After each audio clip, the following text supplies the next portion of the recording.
Disclaimer: this video largely depicts my interpretation of events based on how the stories play out. Viewer discretion is heavily advised. The Sigmund Corporation franchise is curious in that it has only had 3 major entries throughout its considerable lifespan, about 12 years at the time of writing this. These entries are loosely connected by the theme of exploring wish fulfillment. Ostensibly, the premise of these games is that they feature the lives of people with unfulfilled wishes through the lenses of 2 doctors attempting to grant them. In practice, only the first 2 games truly live up to this description.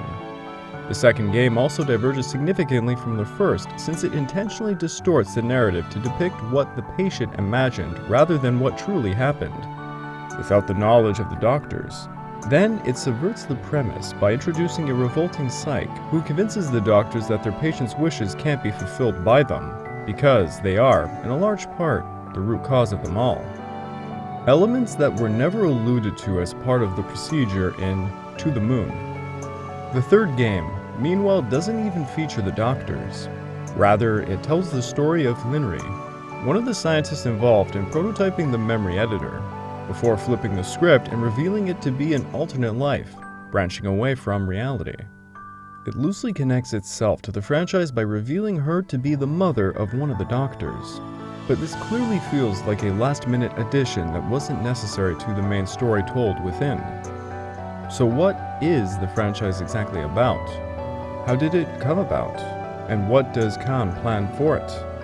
To answer these, we need to go way back, before the time of To the Moon.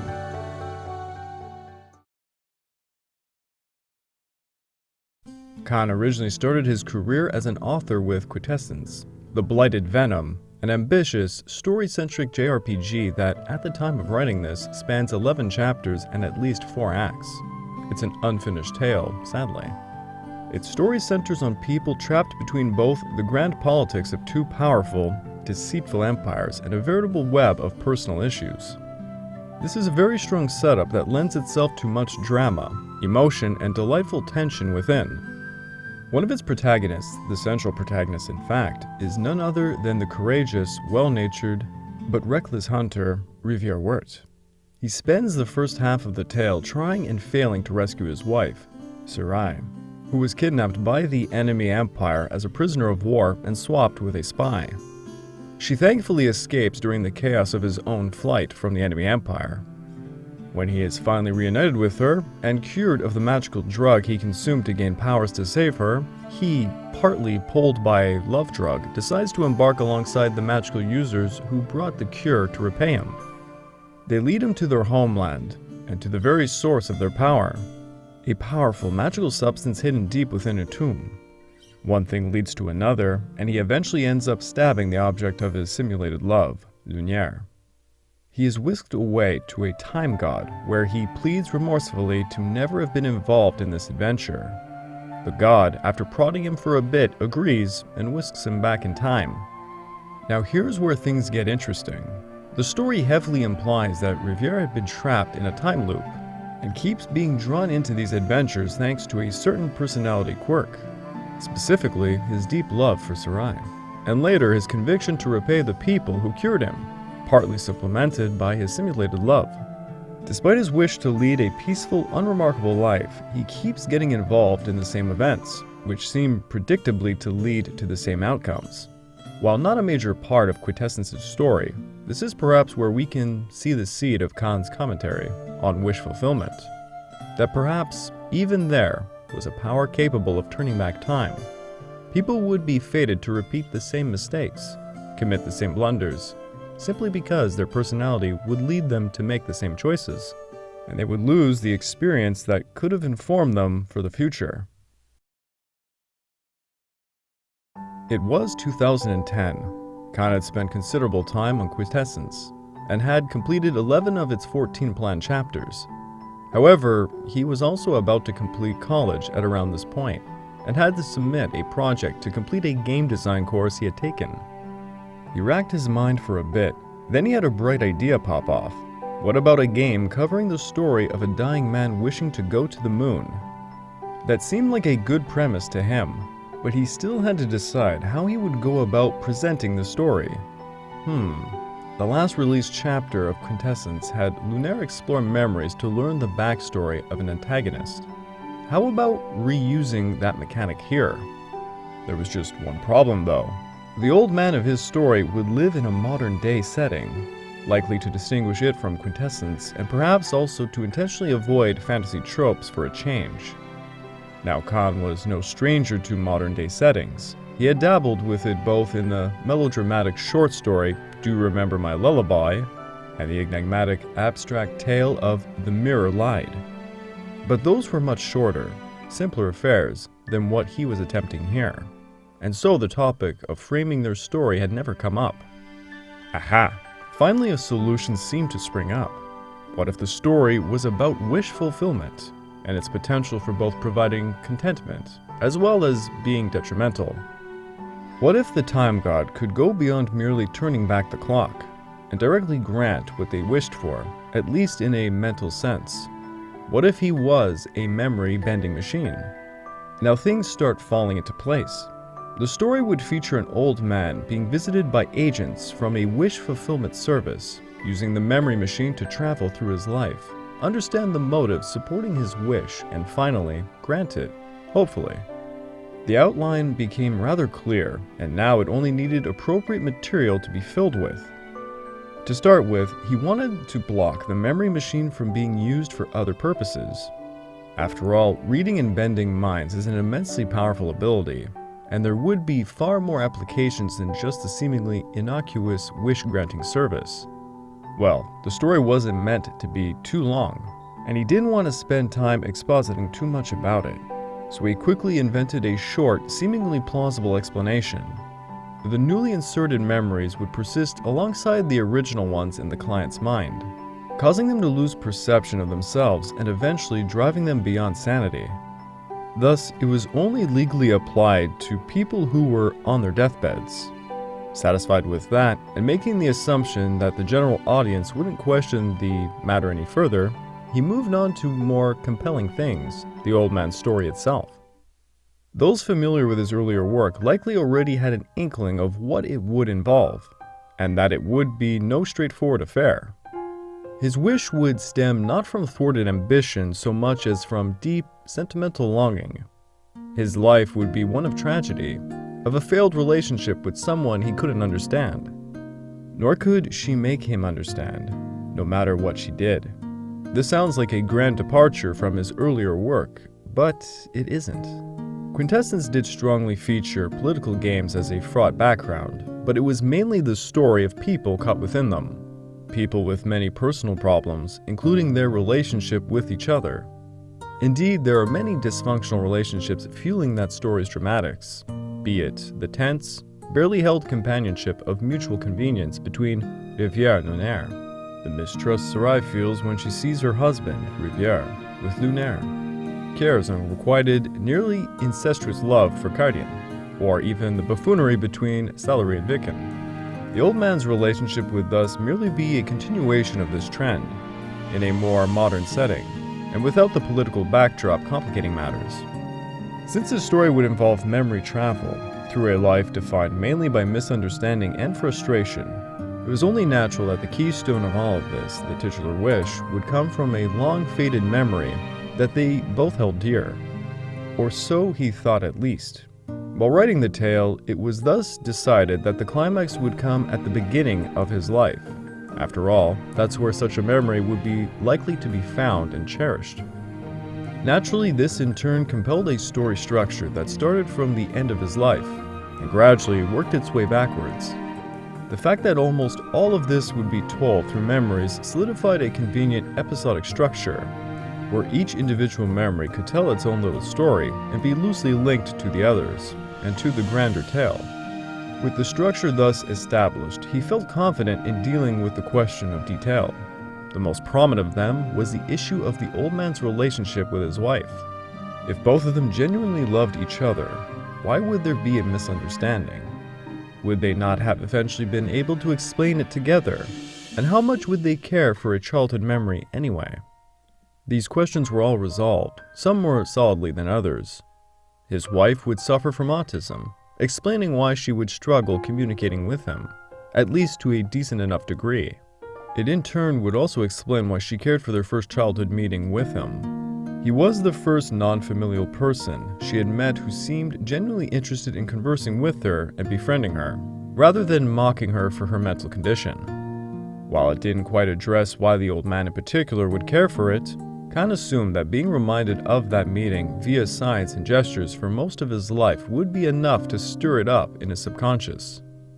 That about dealt with the main points of the old man's story, barring details that shall not be discussed here.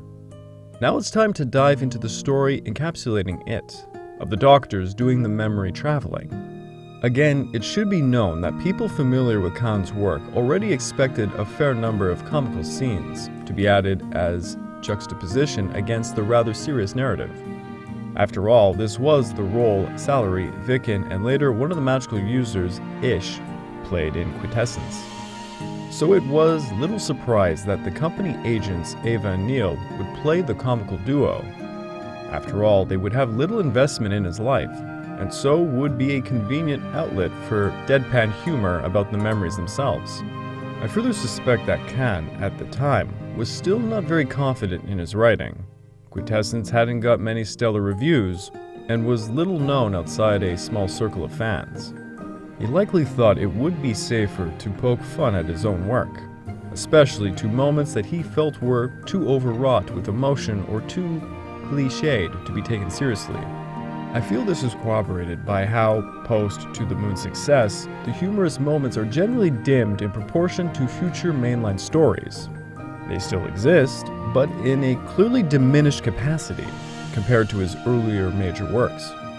Of course, humor isn't all they are there for. After all, they do represent the debate on the subject of wish granting, being bestowers of the wishes themselves. So once they found the source of his desire, they would naturally form opposing parties, one opposed to altering the old man's memories to fulfill his wish, the other actively distancing his wife to motivate him to accomplish his childhood dream, while secretly hoping his willpower would be enough to call her back eventually. This, I would say, is where the actual core of this franchise lies. The debate of how much worth fulfilling a wish is. Is it truly worth desecrating a genuinely lived life, even one as tragic as his, for one of make-believe? Is this not permitting his personality flaws to further take root? Is this whole procedure not disrespectful to his wife? How much does any of it matter, if it's only going to be in his head? To the Moon, for better or worse, avoids giving a straight answer to these questions, merely implying that the doctor who distanced his wife had the stronger case, even if her work was cruel. Some might say that elevating the final moments in this manner is a stretch, that they couldn't have been the entire point of the game, given how much time is spent on the old man's story. Yet, I would say that is indeed the case. To the Moon's general structure makes it so that the patient's case is presented first, then the doctors figure out how to fulfill their wish, a structure that lends itself to a focus on examining the wish, and if fulfilling it is a desirable thing or even possible. Wish fulfillment is what Khan chose to explore, and the old man's story, regardless of its length or literary merit, is a means to this end. The story generally reads a lot more sensibly when seen this way, with a lot of seemingly superfluous moments suddenly carrying far more meaning. But this is just one game, and we're supposed to look at the whole franchise here. So what came next?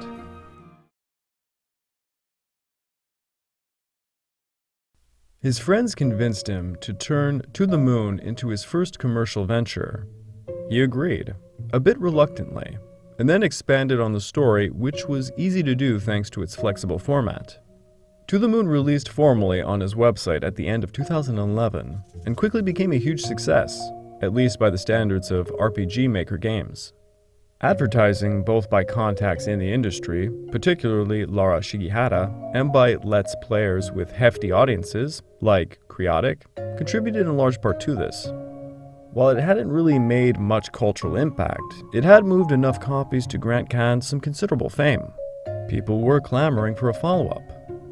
Emboldened by this, Khan decided to try his hand at an experimental short story, one featuring no dialogue and relied heavily on animation.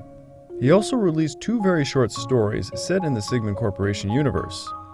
Neither really dealt with the theme of wish fulfillment, but both did show rather clear hints that a decent chunk of the public was against their service. The second of these also teased a new direction for the series rather coyly, that perhaps the 2 doctors' adventures weren't real, but rather simulated runs by Ava herself, trying either to figure out what had happened to Neil, or to fix her memories for herself, or perhaps both. Why this change? Well, his experimental short, A Bird Story, toyed with the idea of telling its story through dreams and imagination. It was likely that Khan wanted to return to familiar ground, wanted to again dabble in fantasy, but without alienating the larger fan base he had now gathered from To the Moon. Therefore, it made sense to hand-wave the fantasy elements as dreams or imagination. And really, those were just a step or 2 removed from memories. Why wouldn't it work? Unfortunately for him, A Bird Story didn't do particularly well, especially in light of To the Moon's success. Quite a few people were disappointed that To the Moon's structure had been so readily abandoned for a far more straightforward story. Several felt that the tale was too trite, and its experimental presentation did little to remedy it. Others thought that the attempt of mixing fantastic scenes with a mundane world led to a largely muddled narrative. Regardless, its performance, while not completely discouraging, was likely a bit disheartening. He didn't abandon his plans, but he decided to go about them a different way. Thus, it was decided that the doctors would be operating not in reality, but in a simulated world. This also tied in neatly with a few glimpses of non-reality in To the Moon, likely first intended as short gags about how the player themselves were controlling people in the simulation of sorts, a computer game. This opened his hands quite a bit, but he still had to be careful. A Bird Story had already revealed that direct injections of fantasy would likely be received poorly. So, the familiar structure of To the Moon would return for his new story, Finding Paradise, to ease the fanbase in before being hit by the weird and the fantastical. As such, the fantastic elements of the story were largely kept under wraps in the advertising, only shown in brief flashes that were easily overlooked. Since To the Moon's structure would return, it was only natural that there would be a patient too, a new one of course. At the start of the tale, details about him would be kept sparse, likely to hide the true nature of the story. All the viewer would know is that he was a former airline pilot who had retired comfortably and lived a pleasant if somewhat monotonous life, as far as anyone could tell. He had suddenly developed an urge for the agency's services, but wouldn't tell about his wish to anyone besides the company agents.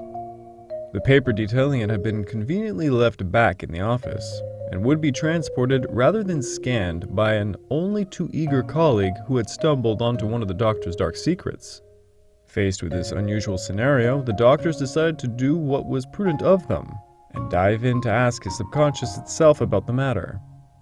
2 memories in, they would get the answer. His life, despite the pleasures he enjoyed, felt unfulfilling and hollow. He wished to fill that void without disturbing the pleasant memories he held of his family. That wish alone revealed, or rather should have revealed, that this wasn't a job the doctors could do. It also pointed out at the climax of this tale, albeit in a loose, far-reaching manner, this story was an indictment against the vapid wish fulfillment offered by their agency, far stronger than To the Moon, which had still left the door open for a positive interpretation, albeit one that would be weakened by the series as it progressed. Colin's story itself would turn out to be 2 interlinked stories. One, an attempt to retell his childhood, covered briefly in A Bird Story, in the To the Moon format, expanding upon its scope. The other showcasing Colin as a grown-up, with various musings and regrets despite his content life. The childhood, or more accurately, the growing Colin portion, would instead be peppy and upbeat, with a mysterious and presently missing childhood friend consistently giving him company, chiding him playfully and aiding him when he felt discouraged. It is here that most of the fantastical elements would be found, though in a rather muted form. There were certainly no paper plane-aided excursions around the world this time. Since this was another memory-traveling adventure, the episodic nature of the memories was left intact, as that remained a convenient medium for the story. What did change, however, was their arrangement. The story of Colin growing worked a lot more effectively when they were arranged in a linear fashion. After all, they were depicting the growth of both Colin as a character himself and the evolving relationship with his childhood friend, as she stayed by his side. Conversely, the story of Colin the adult was mostly one of reminiscing and regrets, albeit heavily contrasted by the content life he was leading. As such, there was little need to change how this was told. Of course, there was a big caveat. For growing Colin's story to be effective, it would need to be introduced early. Yet, To the Moon had dictated that the Doctor started from the end of a life, not the beginning. A resolution was eventually found. The story would appropriately alternate between the two once it had gotten through a few scenes, and the oddity would be hand-waved by having it take place in a defective experimental model that Neil had been working on. That justification ended up working for multiple other inconsistencies. The Doctors saw visions of fantastic scenery because, of course, the machine was ill-calibrated. The oddities of scale and size were spatial incongruities, caused by not fixing ill-recalled memories and so on. Eventually, the Doctors get stuck, and soon come to a very horrifying realization. Colin's friend was nothing more than part of his psyche, someone he had imagined to give himself company. In yet another major departure from To the Moon, she is represented as a fully fledged entity who revolts strongly against the Doctors attempting to remove her, and eventually convinces them through both her show of force and display of his latent, unvisited memories that their presence was unwelcome, and they could do nothing to cure their patient. The only way his hankering could be stopped was by removing any traces of themselves or their agency from his memories, a clear-cut admission that while their work may have been well-intentioned, it was more harmful than helpful. Wish fulfillment was, in this case, a temporary, illusionary panacea which resolved none of his actual problems. At this point, it seems clear that Khan had delivered the follow-up he wanted to tell, with a few scattered caveats. It featured a flight of fantasy through a patient's life, though somewhat muted and justified as dreams and imagination. It further drove the idea that wish fulfillment was a remedy that had to be applied cautiously, that perhaps the agency and the Doctors were in the wrong after all, despite good intentions. What caveats existed come from fitting the story into the franchise's framework. After all, a cursory glance at the broader picture would reveal many liberties taken with the established rules in To the Moon for the sake of the story. Perhaps it could have blossomed stronger if it had been its own story, had a more fantastic rendering independent of the series' constraints. Either way, this is little more than musing that shall perhaps never be clarified. But now it's time for a more interesting question. Where to go from here? This was a question Khan likely found hard to answer himself. Finding Paradise had done well for an indie game that was a follow-up to a now rather obscure game, in a market that had changed remarkably since then. It hadn't really hit the success of To the Moon, and there were people who found it disappointing in comparison. Yet it had accomplished enough merit to keep his enterprise going. But both sides of the wish fulfillment angle had already been covered. The somewhat benign cases where it provided closure and contentment, and the less benign ones where it caused way more trouble than it resolved. Sure, he could write general stories about other patients using the now established and de-established framework of To the Moon, but that's not what he wished to do with the series. Further, if these stories wouldn't benefit from the framework, why restrict them to fit it anyway? There was demand still for follow-ups, yet it was clear that the audience for them had considerably slimmed, compared to when he first released To the Moon. It also became clear to him that these games were significant investments of effort, thanks to the polish demanded by the commercial market. Gone were the days when he could put on a new episode of Quintessence every few months. Each game took about 3 years of scripting, design, and testing to come out, to say nothing of supporting translations. RPG Maker XP, his engine of choice for all of his past work, was many things, but not a flexible modern engine. That it had supported all of his endeavors so far was nothing short of a miracle. So, if a new story was to come, It had to be really worthwhile. These concerns likely influenced his choice of base engine. Rather than build the game on RPG Maker XP, he would use an advanced open-source recreation of it, MKXP. Now, he had already used it to create alternate builds of his past games, mostly for the sake of fixing bugs and extending support to systems that couldn't run them natively, namely Mac and Linux computers. But this is the first time he would commit to it wholly. On a side note, MKXP's development itself was, ironically, inspired by his first major story, Quintessence. Funny how things come full circle sometimes. Engine concerns aside, there was still the matter of what the next story would be. Perhaps it would be another old man with deep regrets. Of the doctors themselves as they busied in their routine.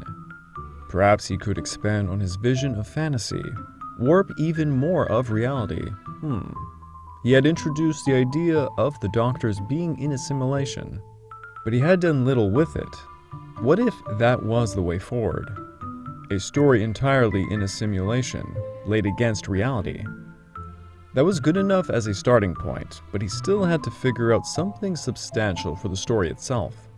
Well, what if it showed one of the doctors attempting to grant wish fulfillment to themselves? Perhaps Neil had a lost parent that he wished to see alive. What if she had to choose between him and herself? Aha, her branch could be simulated, and his branch reality. Now he had to figure out what her story would be about. He already had some pointers here. Neil wasn't in a good relationship with his father, and lamented that his mother's work had gone waste while examining his agency's machines in private. This implied that she was a scientist involved in the construction of the memory machine. By contrast, his father could be a more laid-back person, interested more in leisurely pursuits than in scientific advancement. Perhaps this is why he was uninterested in his wife's work, why Neil lamented her death greatly, and why he held such dislike for his father. Thus, the next story, Imposter Factory, would be about Neil using his experimental machine to look at his mother, Linry, experience her memories, and alter them to see how things would have transpired had she lived. Now, of course, she was long dead, and so there was no brain to attach its reader to. But this could be easily explained. She had left behind a recording of her memories, which he had tried to access with his tech but had failed multiple times. However, the psych, or rather the version of her, he copied to his machine at the end of Finding Paradise, would greatly assist him in decrypting it and loading it clearly. He would then alter her memories to keep her alive. However, it turned out that doing so came at the expense of his survival in the simulation. She would grieve over the baby and then bury herself in her work, growing ever distant from her husband. Well, that wasn't ideal. He had hoped for her to survive, but also wished to see a happier outcome for her. Maybe her life needed to be altered elsewhere. While he was thinking this, another major issue would crop up. Linry, being a scientist working on a prototype of the memory machine herself, would run multiple simulations, all of which were simulated by his own machine.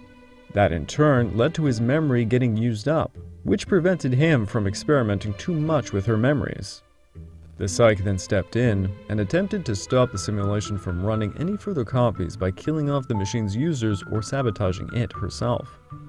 So a convenient first act was made, one that would be framed as a murder mystery to throw people off of the true nature of the story, and to seem like a tonally different tale that would intrigue people, if only to see how this possibly was connected to the broader series. Now, of course, for this angle to work, it had to be someone unfamiliar with the machine, yet close to her. There was an easy candidate for this, her husband. Of course, it would make no sense for him to be present during a demonstration of the machine, but that was easily remedied. She would pull a simulated version of him with no memory of his own life into the proceedings, likely for sentimental reasons. Even if she had distanced herself, she likely felt very guilty about it and wanted to alleviate some of it by having him involved. With all that set up, there was now a huge, pressing problem to deal with. How would all of this be resolved satisfactorily? The structure had become quite complex, even by the standards of his stories, and he had to write wish fulfillment not just for Neil, but for the estranged couple that bore him, too. What if the answer lay in going overboard, in having the psych grant them every comfort they could wish for? He could contrast this with dissatisfaction from Neil, who, having done this sort of work multiple times before, would find this extremely saccharine, ending underwhelming, even if it technically was a better outcome for her. This would also work to further drive his message about wish fulfillment effectively. Even its practitioners would be disillusioned looking at such an extreme application of it, something that would normally be assumed to be desirable. With that filled, he could turn to the core story, that of Linri. Here a lot of work had already been done. She would be forced to make a difficult choice between herself and her child, would choose herself, and then lament her child's condition and demise greatly, which would cause her to slowly break away from her husband and bury herself in her work. It was mostly a matter of filling in blanks. She would be motivated to take the studious route thanks to a combination of an inspirational childhood stargazing moment and a slowly fatal brain condition. She would then meet and fall in love with her husband, who would be a foil to her by being far more leisurely, yet also more grounded in ambition. This then would lead to them taking different careers. She would of course become a scientist working on a prototype of the memory machine, while he would take care of the home in her absence. They would briefly drift away due to work pressure, until one day where a huge workplace accident made her drop her job and go with him on a pleasure cruise. Here they had their baby, which then would lead to her momentous choice, as her condition would rear its ugly head again soon afterwards. Khan was worried about embellishing this story too much. While it was certainly of much significance to the narrative, he wanted the polish to be concentrated at the start of the game, as that was what would draw most players in. Therefore, he greatly simplified the connections in the story, reducing them to a few glimpses alongside a long, linear corridor.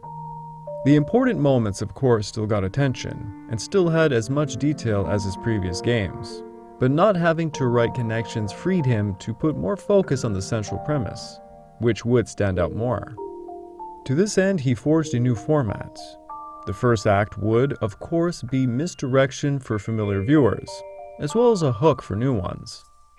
The core story was of course important to contextualize the real branch, and so came immediately after, being rendered in the now tried and true episodic memory framework the real branch was, again not to be elaborated upon too much, as the matter of significance was more how it diverged and led to the creation of the alternate branch, not the details of Neil's life. Thus it came right at the end, explained as a summary by the psych, before she granted the couple their new carefree life. Here an important lesson was hidden. It mattered little how real a story was, so long as it was compelling on its own merits. What made these compelling in part was the struggle of life itself, of its peaks and valleys. This then explained Neil's disappointment further, and worked to embellish the case against wish fulfillment even more strongly. What the agency did was play with genuine lives, at the cost of feelings of their loved ones, of their experiences, for the sake of fleeting contentment for people who wouldn't even survive to truly benefit from it. This is why their work was bad. This is why the doctors were, in the end, misguided heroes of their own tale. With that, the purpose of this franchise had been adequately served. He had made the case both for and against wish fulfillment, and even dabbled in exploring the opinions of one of the agents wholly engaged in the activity themselves. While follow-ups could be written, there wasn't much genuinely interesting creative space left. It was time for him to work on a different story, one he had already been engaged in during Imposter Factory's development, except he wasn't done.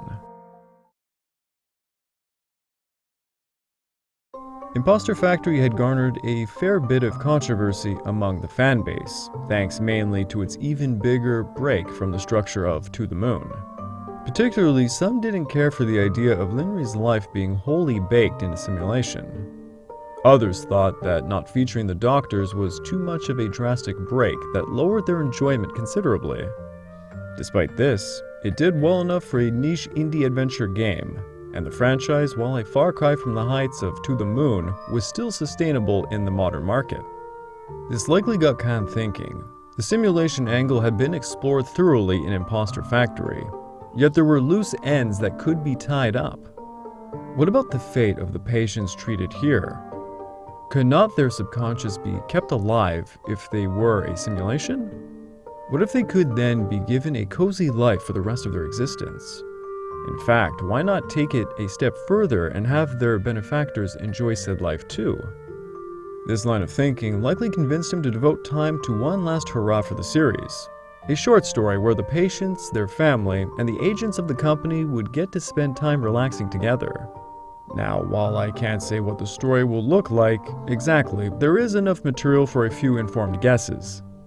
First, this is by no means a substantial story, unlike the 3 major entries covered here. That's why it's called Beach Episode. It's a self-deprecating jab, since in anime, many filler fan service episodes are called that. Given that they are usually set on beaches and usually have the characters playfully tease each other while frolicking in the idyllic setting. Second, this is obviously set in a simulation, and will allude to it, likely in a very blatant manner. The story will likely play with the setting here, both for horror and for recontextualization. Third, given Khan's take on wish fulfillment so far, there will likely be a twist denouncing all the adventures here as shallow reimagining, as futile attempts to save what had already been lost by a hopeless dreamer. Perhaps this bit won't be as explicit, but rather applied subtly as a fading stinger at the end of it all. I may be wrong on any or all of these. It matters little, as my interest lies in the more substantial stories, and there will doubtlessly be other creative endeavors from Khan. However, I do hope that it will be a satisfying closure to the series for now, and that when he does return to it in the future, he will surprise everyone by taking a new angle. Maybe it will be further meta-commentary on the agents themselves, maybe a commentary on the nature of using memories as storytelling devices, or perhaps even just a story that fits the established framework extremely well. Whatever it will be, he will have to work quite hard to bring in something fresh, which should make for a grand experience by its sheer audacity alone.